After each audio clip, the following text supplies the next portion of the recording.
My dear brothers and sisters, today we're going to be doing a spring planting.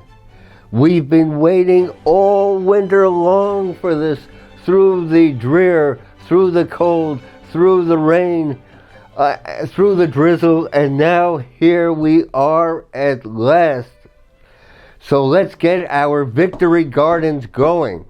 And in this we're going to be emulating our forebears, the greatest generation. And you can be sure almost every one of them had a victory garden going in their backyard, and that made a real difference to the war effort, because most of their vegetables they were able to grow themselves. So let's get going, and let's have in mind the greatest generation. Let's emulate them. So we're going to be starting with winter density lettuce. This is an heirloom variety of lettuce. It's an English lettuce, and it will grow most anywhere US of A. Winter density lettuce. You'll find it all over in any of the wonderful seed stores, for example. For example, if you go to Johnny's Selected Seed, they would have it there.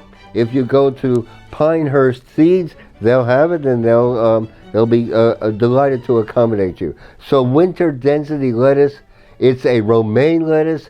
This is an upright lettuce, grows so well, makes so much sense for every backyard garden USA. And with the lettuce, with these tiny seeds, we simply spread them over the top of the potting soil. We don't cover them, not a tiny lettuce of this sort.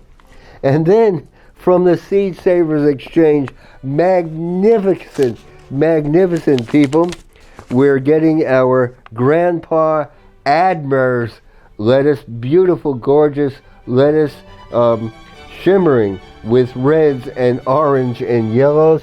Grandpa Admer of your potting soil. You don't bury it. And now, Marvel of Four Seasons. This is a byword in France.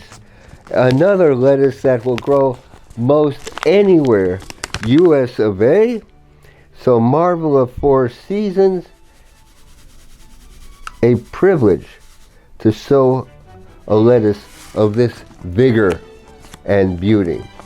And then how about Flashy Butter Gem? We've got this from Baker Creek Heirloom Seeds. Wonderful people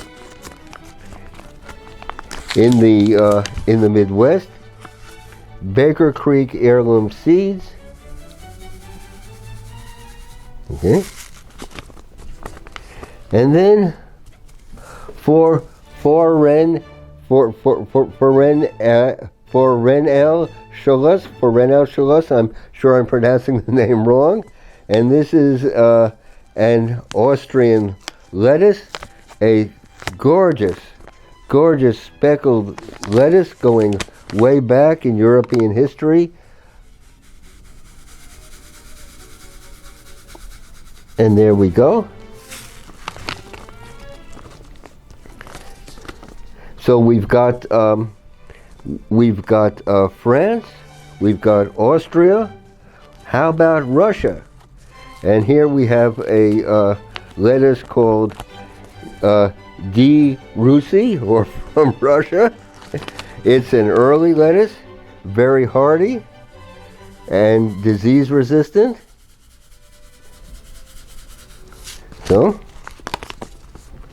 and finally, a lettuce called Outrageous, a flaming red, and this also from Baker Creek Seeds.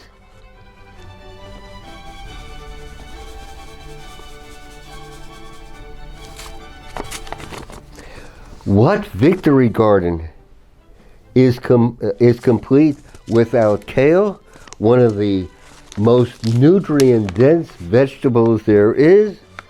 So easy to grow. So here's red Ursa kale. And with a plant like this, You don't harvest it all at once, but simply harvest the outer leaves. It grows from the center and it will keep growing and growing all season long, providing magnificent salads, bountiful green drinks. You and your family will thrive and prosper with kale. And how about a Siberian kale? Why not? And here we go. This is a very, very hardy, bountiful, magnificent, deep green kale. Siberian. And how about dazzling blue? This is an Italian kale. Look at the coloring on those leaves.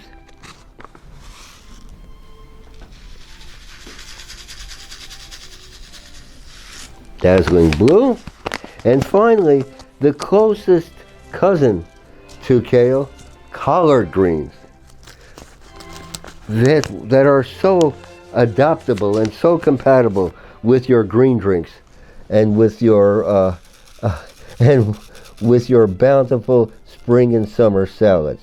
And as I say, with a great big plant like this, harvest the outer leaves, cut and come again. This is a cut and come again plant, and it will keep growing and growing and growing and produce you a bounty of the most magnificent salads. Now from kale, we move on to spinach, of course, and this is called monstrous viroflay, and that means it produces a gigantic, magnificent spinach. This also from Baker Creek Heirloom Seeds. So, here we go with our monstrous spinach.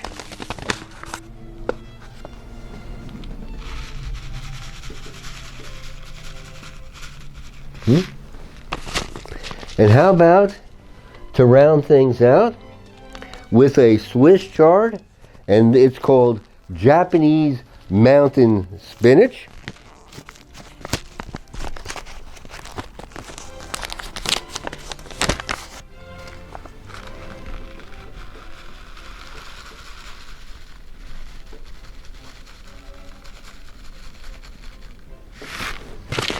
With a larger seed like this, you just might wish to cover the seeds a bit.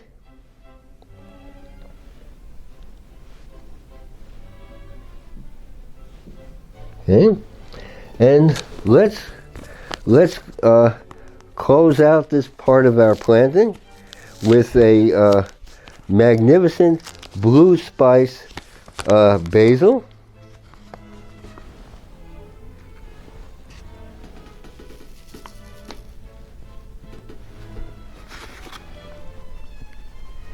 Blue spice basil. Okay. And now, let's get on to what we've all been waiting for. Our tomatoes.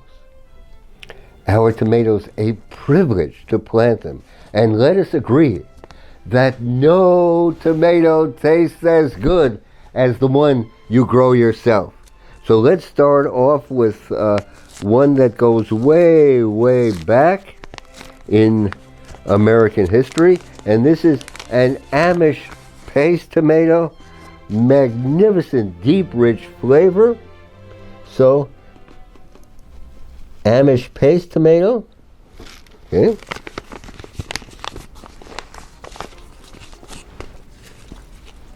And then Brad's atomic grape tomato. Look at the magnificence of the coloring, ranging from yellow to deepest purple.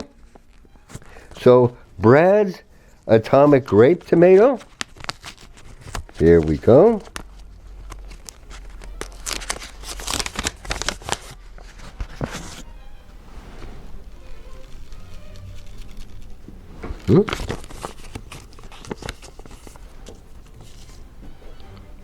And then from Russia, and early tomatoes, as you've guessed it, it's called Sasha's Altai tomato. Evidently, it originated in the mountainous Great Plains of central Russia. Sasha's Altai. You can be sure that it's extra early.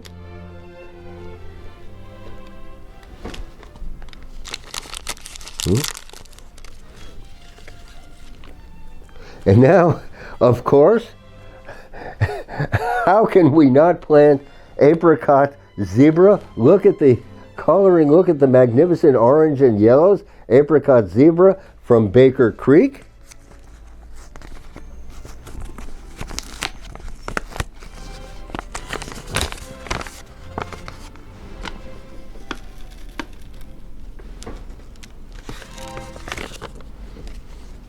And now, how about Paul Robeson? We couldn't resist planting a tomato with that name. He was a great American singer. He flourished in the, especially in the late 40s and 50s. A magnificent gentleman. Our privilege to plant a tomato bearing his name.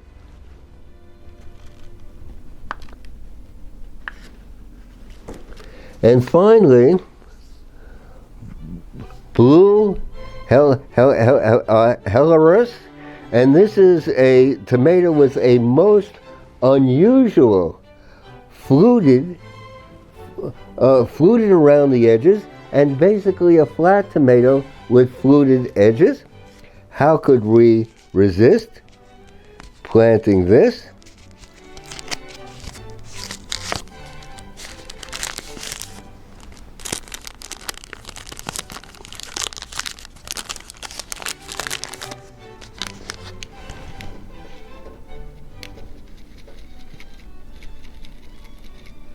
Okay. So, and that, my dear friends, completes our planning. And then the next step, when I get home, we're going to give them a watering. And as my late esteemed colleague John Kozak said, this is the biggest event in the seed's life. The initial watering, that gets everything going. So we're going to give them an initial watering, and then we're going to cover with a damp cloth and water each day. We'll keep these indoors, maybe in a south-facing window, and very, very important, as soon as they generate, we're going to put them in direct sunlight, in your greenhouse, in your cold frame, or your south-facing window. So, brothers and sisters, it has been my privilege to share with you at this time of ebullience and vivacity. A privilege indeed.